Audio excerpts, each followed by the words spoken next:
Hello and welcome to another edition of Rick and Bubba University, the podcast. We're going to be visiting this hour with Brian Reisinger. Now, Brian has written the book Land Rich, Cash Poor, My Family's Hope in the Untold History, and boy, I don't like hearing this, of the disappearing American farmer. Bubba, you and I, because we're from rural Alabama, it was really, really common for your parents, or if not, at least your grandparents. Yeah. Oh, yeah, my grandparents were. Yeah, always were farmers, and we were an agricultural society, and boy, have we moved away from that. And unfortunately, it's as if the farmer has, like Brian says, disappeared.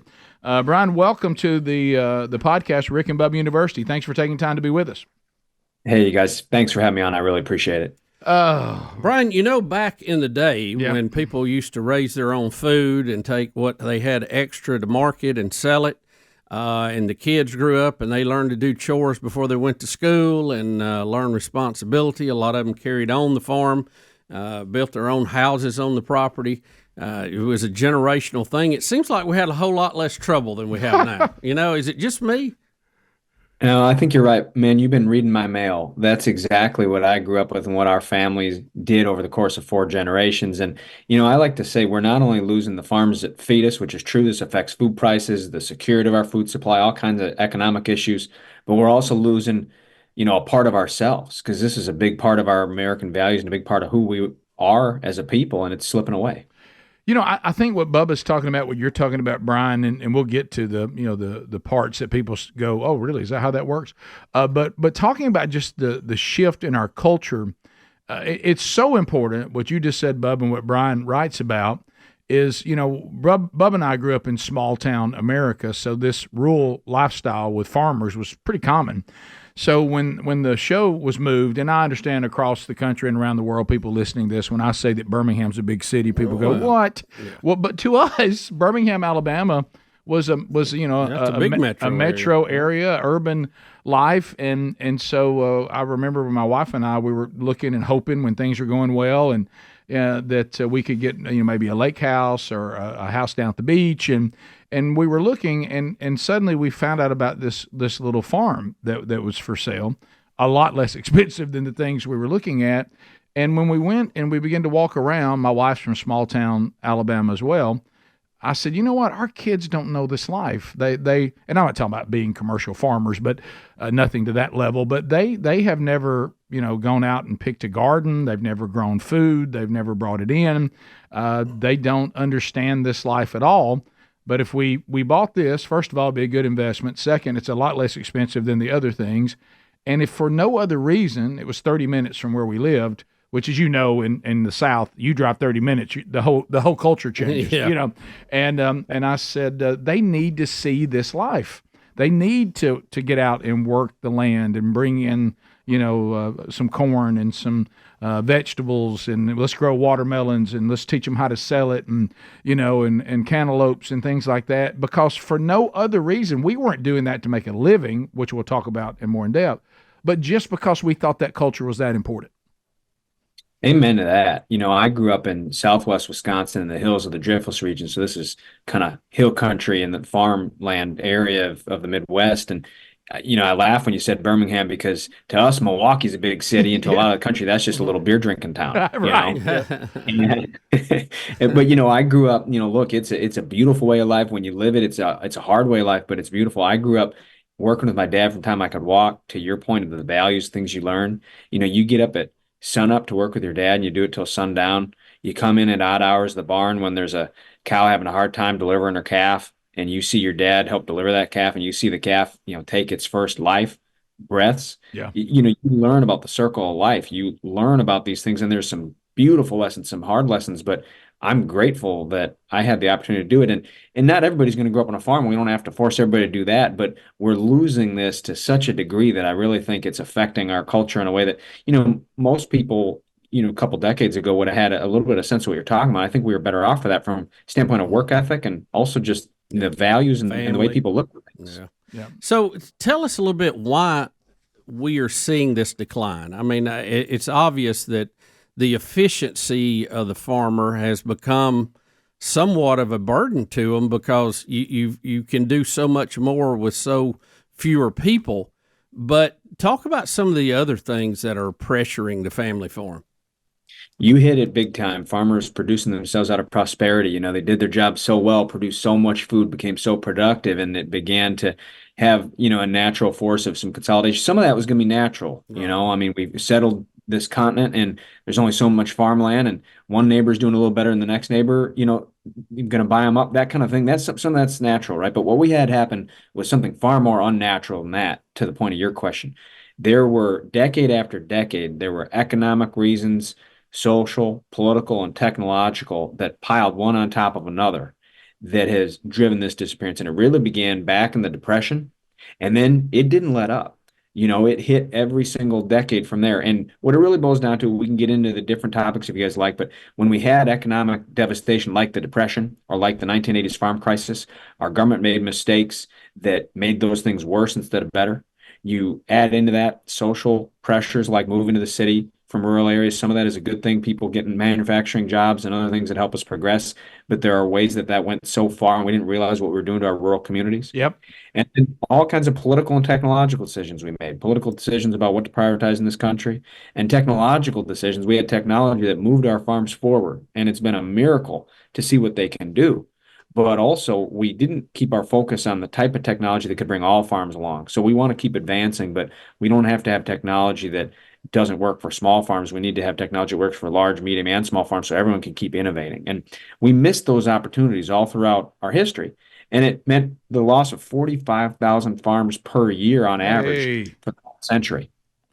Yeah, so let's one of the topics, and Bubba, you've talked about it on the show many times, and people have a hard time wrapping their minds around it. Let's talk about when the government decided, which is always bad, when the government decided we're going to come in and we're going to come alongside, as Ronald Reagan warned us, and we're here to help. We're not here to make trouble.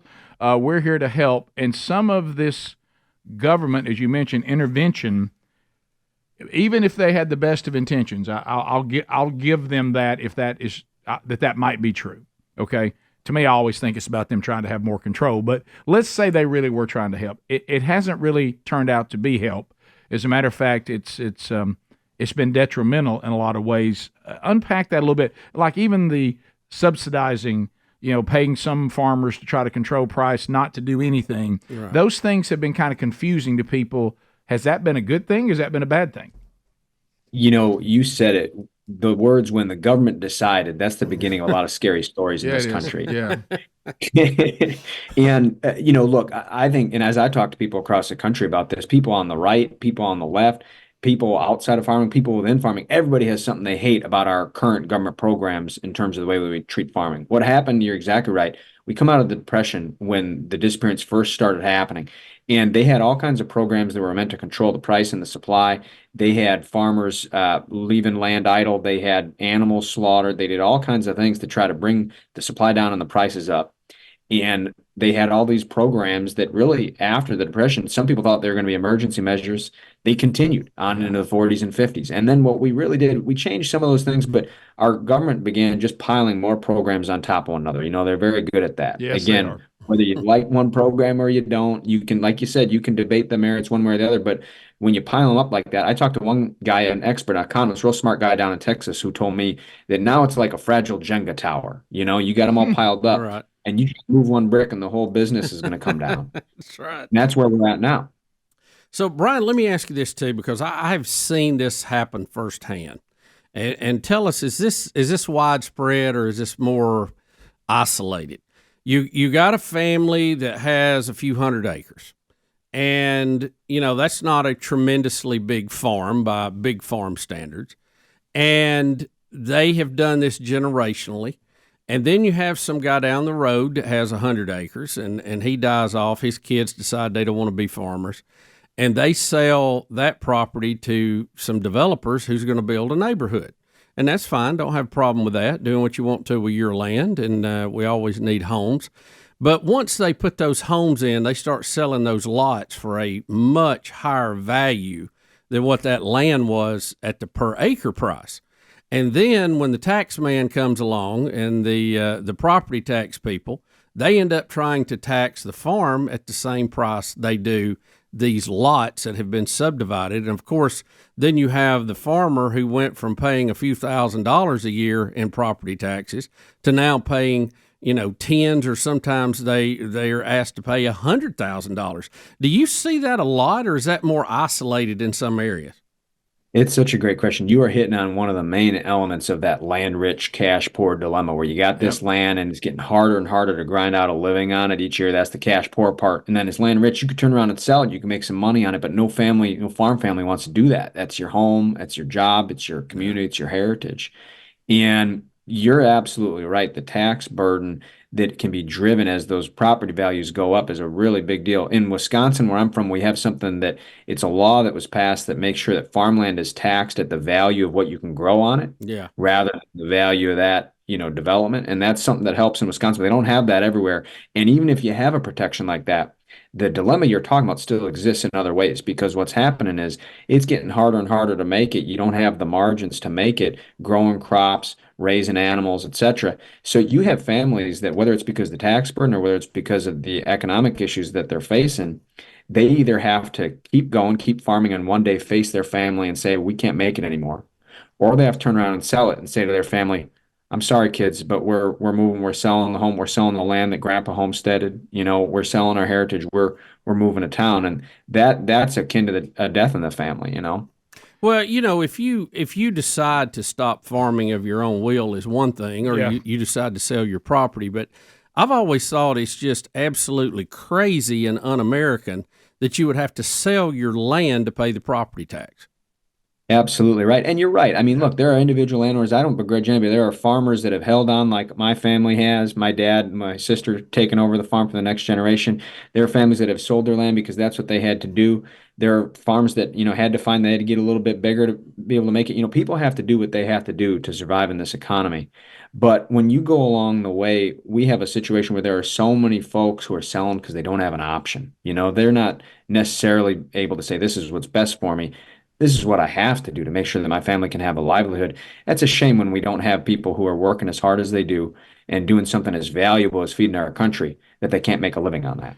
The book is called Land Rich, Cash Poor, and it's available wherever you get books. Brian Reisinger is our guest. We'll come back and we'll continue our conversation when Rick and Bubba University, the podcast, continues right after this. This is the Rick and Bubba Show. Watch more at blazetv.com/Rick and Bubba. Rick and Bubba, Rick and Bubba.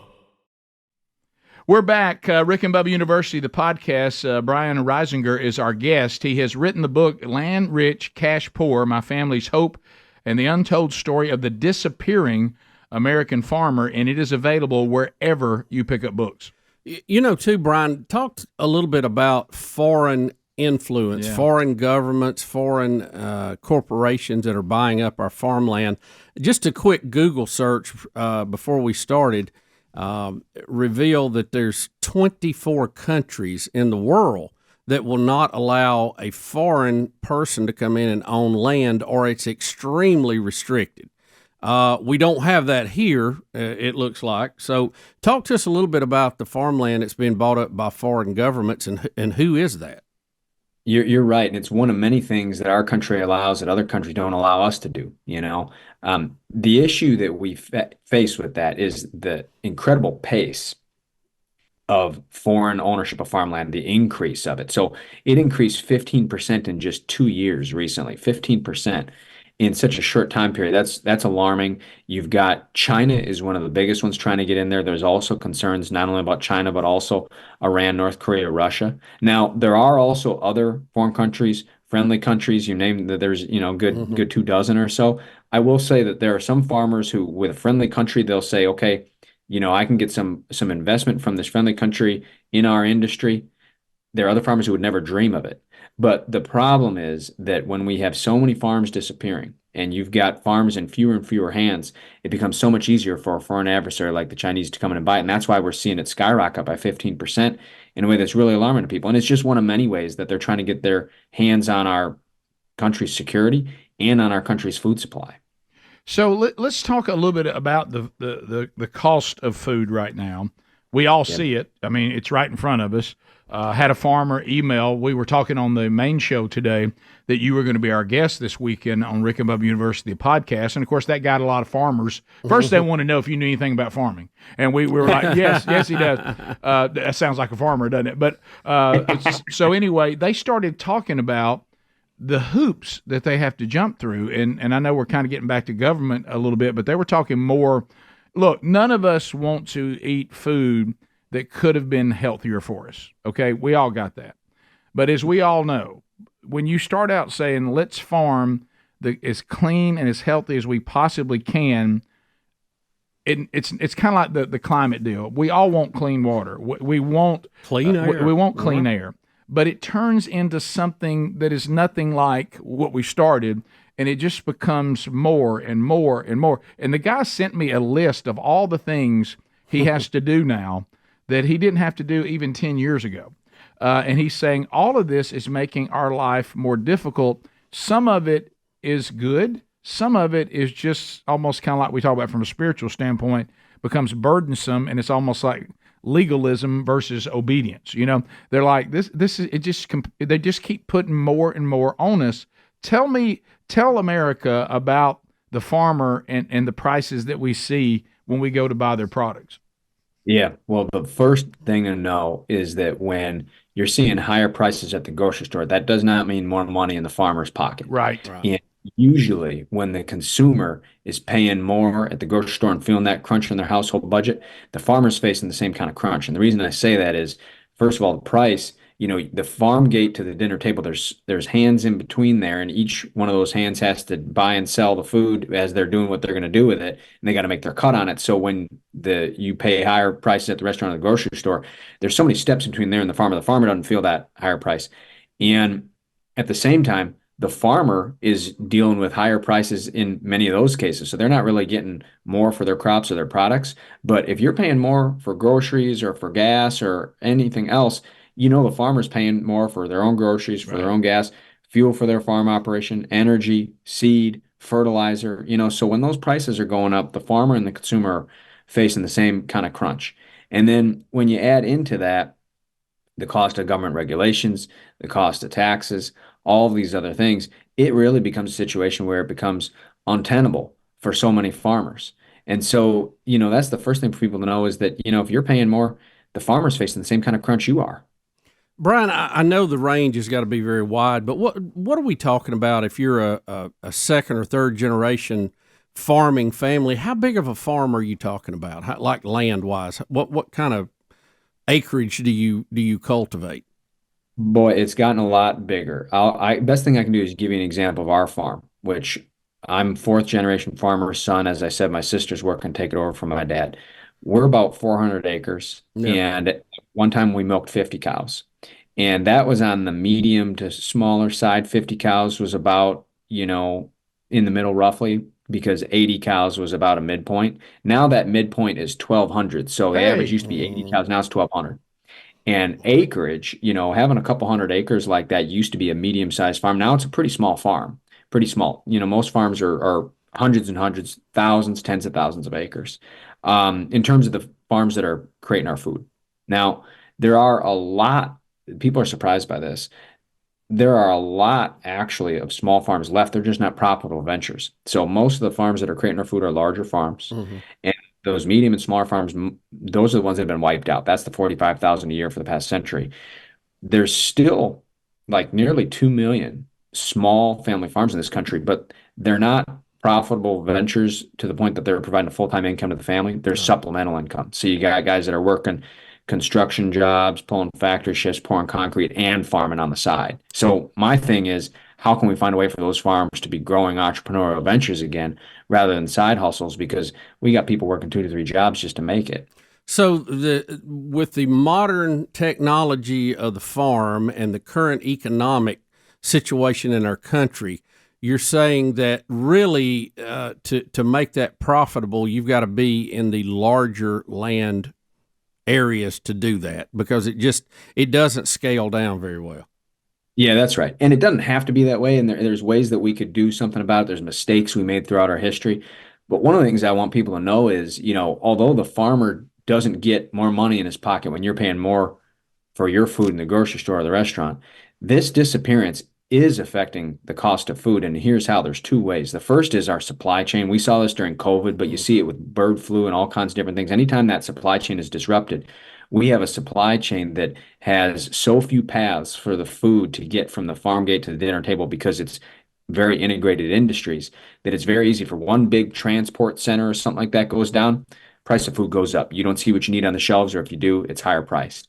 The other thing that's going on is we got a farm sector that's getting hammered so hard that they're not able to innovate. Innovation has been a really proud thing in American agriculture and the American entrepreneurial system in general, right? But that innovation has been suffering as you have an industry getting hammered so hard that you're losing so many farms. So because of that vulnerable supply chain and because of that lagging innovation, the price of food, that's why we are seeing it go up faster than the rate of inflation that everybody's debating right now. So talk a little bit about, I mean, when you get to, well, maybe we can come back and do that because I know we're getting close to break, so I'll give you a shorter question. But I want to ask you about what are we going to do?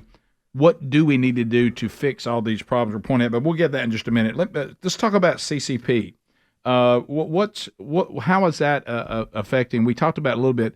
Is that percentage about people coming in and buying up the farmland? What is that? Is that still tied to what we're talking about foreign powers, or is there something else that's adding to? There's a couple things where the CCP comes in. One is they're trying to buy up farmland, and there's concern about them not only buying up our farmland, but doing it near secure installations. Yeah, that's the thing. They're real valuable if it's near a military installation. Right, yeah. That's right. That's right. The other thing that the Chinese are doing, and they've been doing it for a long time, is they buy up a whole lot of American farm products and then they stop doing it. You know, all this manipulation and they cheat on all kinds of trade standards. So what ends up happening is a lot of our American agricultural goods go to China, and then their government will manipulate what they're doing, and they'll suddenly stop buying, and they have the ability to increase and decrease the world demand enough to impact the farmers' prices, which is why, so many farmers instinctively know that China's a problem because they've been getting screwed by them for decades. Yeah, this is back to the, defeating us militarily may not be worth it or possible, so they just find other ways to try to get us to implode from within. We'll come back. We'll continue this conversation. The book's called Land Rich and Cash Poor. It's by Brian Reisinger, and it's available wherever books are sold, Amazon, bookstores, you name it. We'll come back and we'll continue our conversation when Rick and Bubba University, the podcast, continues right after this. So let's talk a little bit about some merch from our friends at Blaze Media. Independent media outlets, more important now than there's so much misinformation out there and then disinformation that's being done on purpose. Where do I go to hear the truth? Where do I go? Well, it's platforms like Blaze Media who cannot be canceled. They won't bend. They become independent on where their money comes from through subscribers and through things like this, merchandise. So with the election coming up right now, Blaze Heritage and Blaze Media collections are available to you. So not only are you letting your voice be heard, you're supporting these independent platforms. Shop blazemedia.com right now. If you would like some Trump Vance 2024 merch, jackets, T-shirts, mugs, flags, a whole lot more, just go to shopblazemedia.com today. Some cool stuff available. Be sure you use the promo code BLAZE10. That gets you 10% off the entire order. That's shopblazemedia.com, promo code BLAZE10 for 10% off. Do that today. Rick and Bubba University, the podcast. Brian Reisinger is our guest. His book is Land Rich, Cash Poor. We're talking about the American farmer. He's fourth generation. His family is, so they know what they're talking about out of the great state of Wisconsin. But this book is trying to educate Americans because we need the American farmer. Brian, let me ask you this. How fragile is our food supply? Yeah, that's a great question. We saw it in COVID, whether it was the spread of the virus or the government's reaction to that, one way or another, we had all these industries that were getting shut down, locked up in one way or another. And it is a situation that showed how we have this modern miracle of this food system in terms of what it's capable of, but it is deeply vulnerable. And, rather than having a whole lot of farms and a whole lot of small businesses and large business of all kinds of different kinds delivering food to the American consumer in all kinds of different ways, what we really have is really kind of a big concentrated supply chain that really has a few channels that it runs down. So if you have a great big processing facility or a great big transportation hub or something like that goes down, whether it's because of COVID or because of bird flu or an uncontrollable weather event, it shuts down a huge part of our food supply. And what that meant in COVID, people remember the consumer side of this for sure. You didn't have the food you needed on the grocery store shelves, and if you did, the price was through the roof.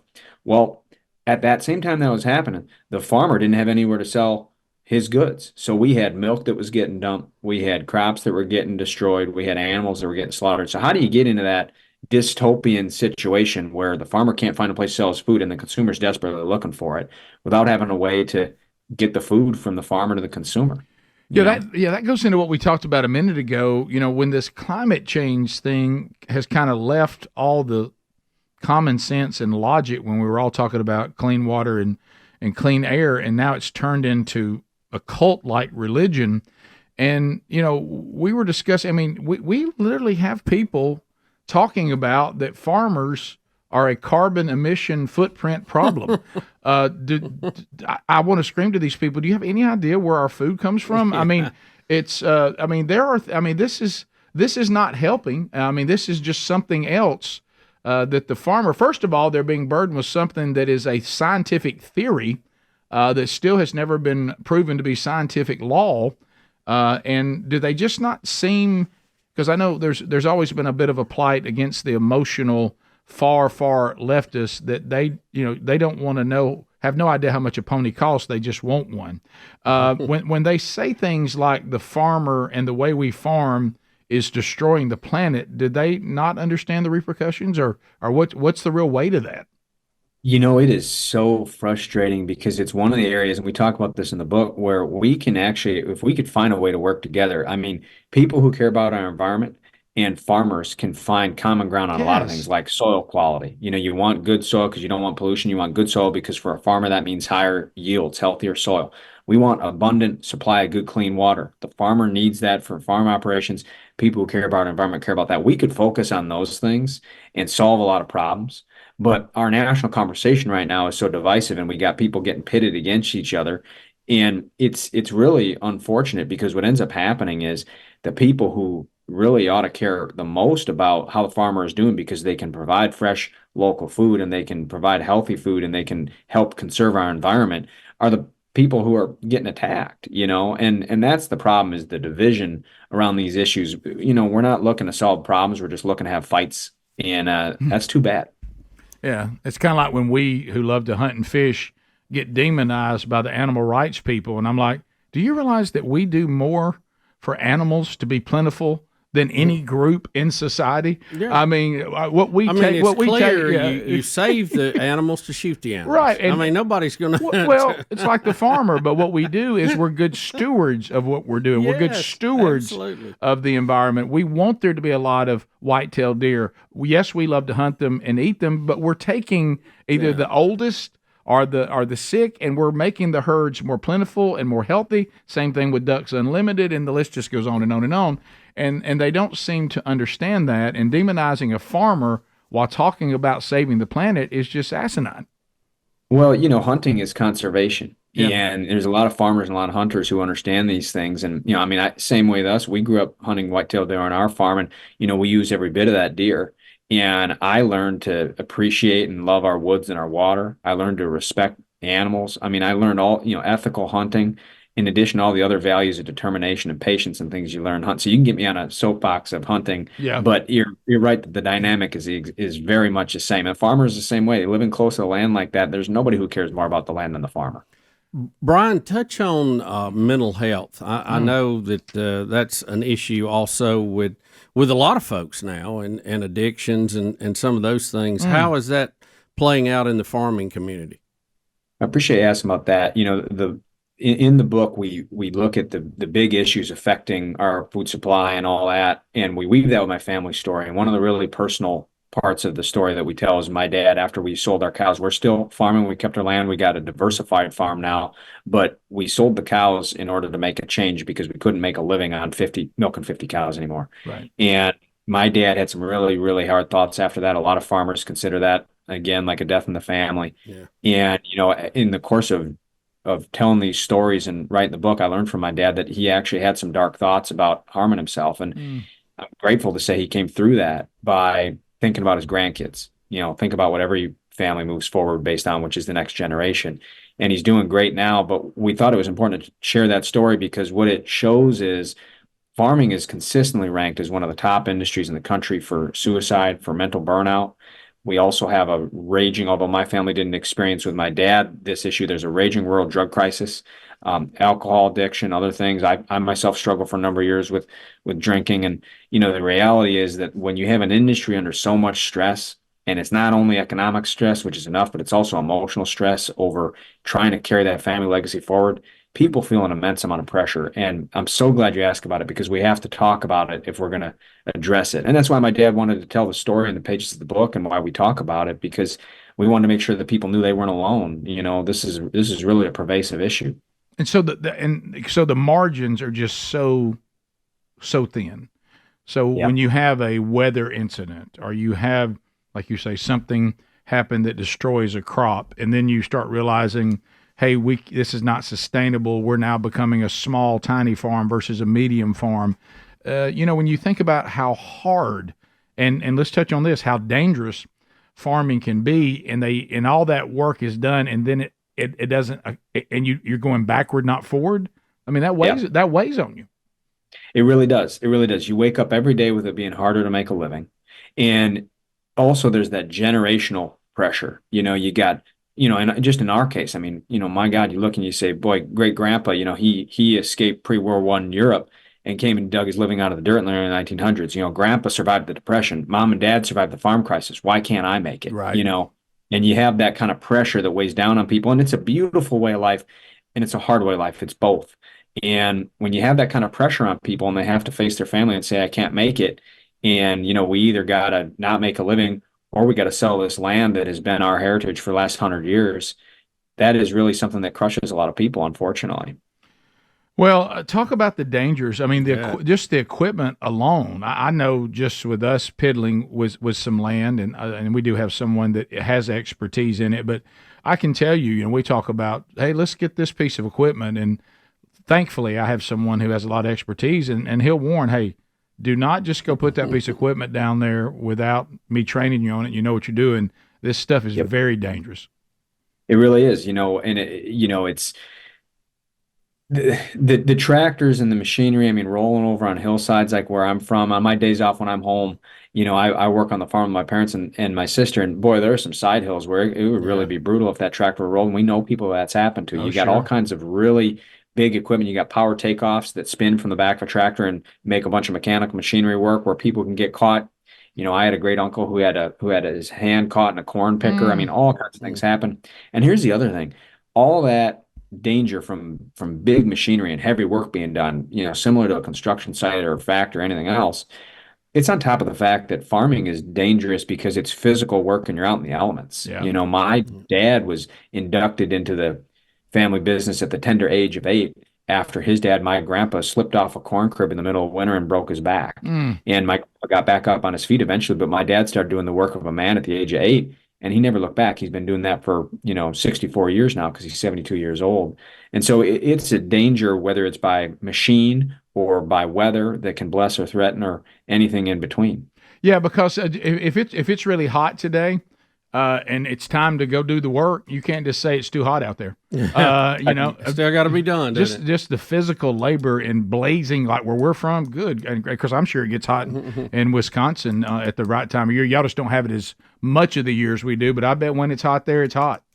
That's right. They say you got to make the hay when the sun is shining. So that means you're out there doing your hardest physical work when the sun's beating down and you're sweaty and getting covered in dust. And, it's part of the joy of it too. I mean, it's hard work, but there's nothing more satisfying than a farm family having put in a good long day's work and seeing the fruits of your labor too. Brian, we've talked about a lot of problems. What are some of the cures going forward? Well, what do you hope to accomplish? How can we fix some of this? Let's do this break. We'll come back. And when we come back, tell us what you hope this book is going to accomplish about something. We need to make a move to change the issues we're talking about when Rick and Bubba University, the podcast, continues.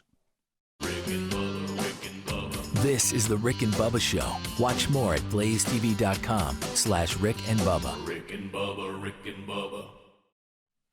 We're back. Our guest is Brian Reisinger, and he wrote the book Land Rich, Cash Poor. It's about farming and the difficulties of farming and the state of the disappearing American farmer. So we talked about a lot of problems.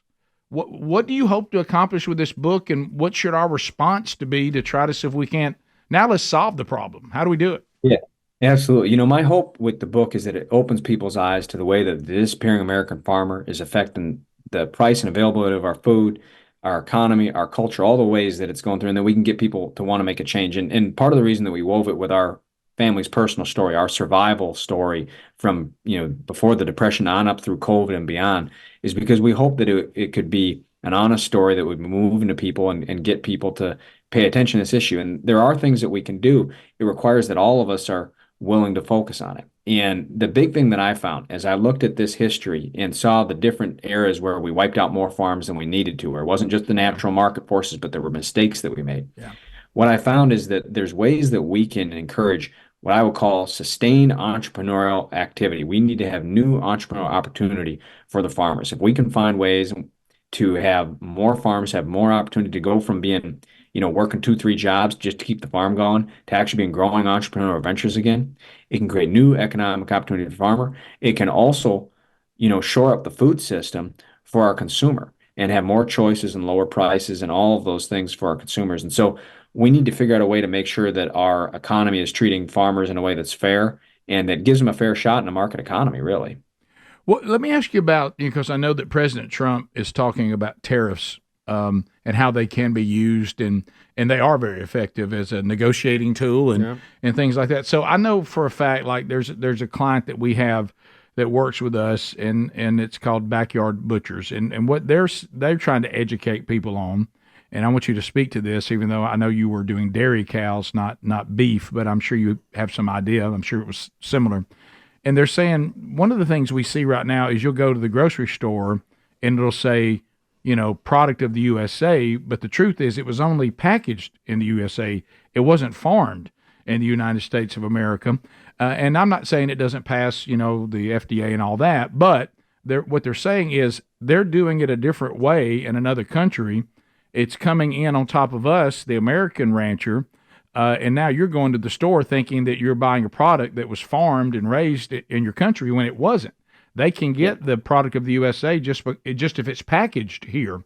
And do we need some help from to try to make the American farmer's product more competitive at market by maybe things like tariffs on farmers that are in other countries that are now trading with us and bringing it to our grocery store? It's a good question. You're dealing with a very real issue there in terms of the domestic supply of our food, whether it's meat or any other product. And we do raise beef on our farm, and I'm all for people buying, American grown, American raised beef for sure. The issue of trade is that we opened up markets for farmers to be able to sell goods abroad from America into other countries, but we did it in a way that didn't make sure that it was fair around the products that were coming back in. There you go. Tariffs are a negotiating tool, as you said. They also have an impact where they increase the cost of goods and they can make it harder for farmers to sell abroad. So it's a delicate balance. I'm honest with people about that. But there's no question that America has been pushed around and hasn't, stood up for itself to make sure they're treated fairly. And I'll give you some examples. There's examples of beef. There's other types of fruits and vegetables. Neighboring my home state of Wisconsin, over in Michigan, they grow asparagus and blueberries. And they ship those all over the country and they ship them abroad. When they try to ship their asparagus and blueberries to another country, that country will say, we'll take them, but we're not going to take them during our prime asparagus and blueberry season. America doesn't do that. Right. America doesn't have those seasonal restrictions. So you get blueberries and asparagus from other countries that are produced in other countries with lower labor standards, where it doesn't matter. The American farmer can be just as good as just as competitive as these other farmers, but they have higher labor costs and higher regulatory costs because we're in America. And so those cheaper asparagus and blueberries will come in during their prime season. Now, the American farmer should be able to compete, but when you have a situation where this other foreign country won't allow American goods in during that prime season, but we're letting it in, why are we doing that? Why don't we have standards that are on equal footing so that the American farmer is allowed to compete on a fair playing field? What's good for one is good for the other. Yeah. And, I've heard some discussion about this. Some of this was implemented after World War II, the Marshall Plan. And maybe it was more with manufacturing than it was with agriculture. But, we let some of these other countries in Europe have these high tariffs so that they could protect their markets and rebuild their economy. But some of them are still in place today and really should not be there. Right. Yeah. Yeah. Well, and what we've ended up doing is we've got a situation where for these and other reasons, we're losing farms by the thousands, tens of thousands every year, as we said, and we're importing more food than we're exporting. We're at a deficit. So why are we wiping out our farms, our domestic food supply, and buying so much food from other countries? Why aren't we figuring out a way to make sure that our farmers can have a fair shot and be growing entrepreneurial ventures to provide more of our own food and import less food? I can understand importing kiwis and bananas and things like that, Sure. things that we can't grow. I mean, there's a role for the trade, but why are we wiping out our farms here domestically and buying food from elsewhere? That doesn't make economic sense, and it also isn't very good for our security either. Yes, it's a great point. We don't want to limit our farmers from being able to sell their products abroad, but it's got to be fair. And I love what you said. Yeah, I mean, kiwi and bananas. Okay, we got to have you. But when it comes to a product that we can do domestically, and we now have foreign farms that are coming in, when it should be our peak season, we really need to use them when it's supplemental, when maybe they have it and we don't. As opposed, and so what like you said, other countries actually do with our farmers. Yep, exactly. It's just incredible the types of imbalances that America, as the most powerful country in the world, has allowed to pile up like that. What about this organic deal? How has that? At one time, I looked at it and thought, well, maybe this is an opportunity for the smaller farms, but has this just become? Everybody says it's organic. What does that even mean anymore? How has that affected farming? Well, in some ways, the term gets hijacked by people, Right. And the way I look at it is this, farms ought to be in a position where they're responding to what the consumer needs. And if more consumers want organic, if more consumers want food of a certain type and the farm feels they can provide it, that's great. That's the market economy. We ought to do that, and we ought to have more entrepreneurial opportunity for people. The term organic has been taken and has been twisted in so many ways. And actually, it gets related to something that is actually kind of wild, where there's a lot of food and people who produce organic food and good organic farmers, they're not doing this, but there's a lot of food that's produced in a lab that's presented as environmentally sustainable, Right. food that wasn't grown out of the ground. And what kind of sense does that make when you have people who want to make sure we have a good, clean environment, which is great. We can all agree on that. But they've got food that they're eating that wasn't grown out of the ground. It was created in a lab. So we need to have it where we're looking for fresh, quality, healthy, local food and put that first. And then if people want organic, great. But taking things so far in a direction where we have kind of non-food products masquerading around as sustainable food, that to me doesn't make any sense. If it doesn't grow out of the ground or wasn't raised, by something and ate something growing out of the ground, I don't know if I want to put it in my body. No, and those same people will go out and demonize processed foods while heralding this. That's right. But one of the things that we were talking about on that was, and we keep hitting on this, every time the government tries to create a market, as opposed to just letting the free market decide, like you said, if all of a sudden the consumer says, if it's not organic, I don't want it. Yeah. Well, then okay, then the farmer adjusts to that. As opposed to the government coming and saying, here's a market we're going to create that the public doesn't even really want. We saw this with electric cars. We saw this with a number of things. Let the free market work for the farmer as well. Yeah, that's absolutely right. And, we have a world where, the farmer lives and dies by that market. And we have a world where if we had more American consumers focused on wanting to know where their food came from, it's actually something people care about more than ever. The American farmer can respond to that.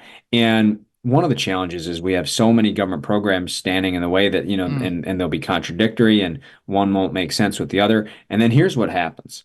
Some of these programs might be well-intentioned, as you said. Some of them might be about control or impact on a certain type of industry that you want or don't want. What happens is over time, as these government programs pile up, whether they were good or not individually, they pile up. We don't know whether they're working the way they're supposed to anymore. And they become prone to abuse and favoritism, And so then you have all this money going to certain places to help certain types of farms over other types of farms, and it becomes unfair. And then it creates this really big picture problem where people say, wait a minute, farms are struggling, but they're getting all this tax money. What's going on over here? Well, the tax money isn't all going where it ought to go. If, based on the intention of the program, it's not function the way it should. So you have this situation where farmers are genuinely struggling, family farms are genuinely going under for real in real life, and people are saying, "Oh, the farmers are fine," And so that's what these government programs have done, is they've gotten us kind of living in this strange reality where we don't understand what's happening anymore. Well, Brian, thank you. It's been very educational today. If you want to get the book, and I think if nothing else comes away, let's educate ourselves. Land Rich, Cash Poor, My Family's Hope in the Untold History of the Disappearing American Farmer. It's by Brian Reisinger, and that's Reisinger. It's available wherever books are sold. Brian, thank you for taking time to be with us. Thank you, Brian. Appreciate you guys having me on. And thanks to each and every one of you for being with us on this edition of Rick and Bubba University, the podcast.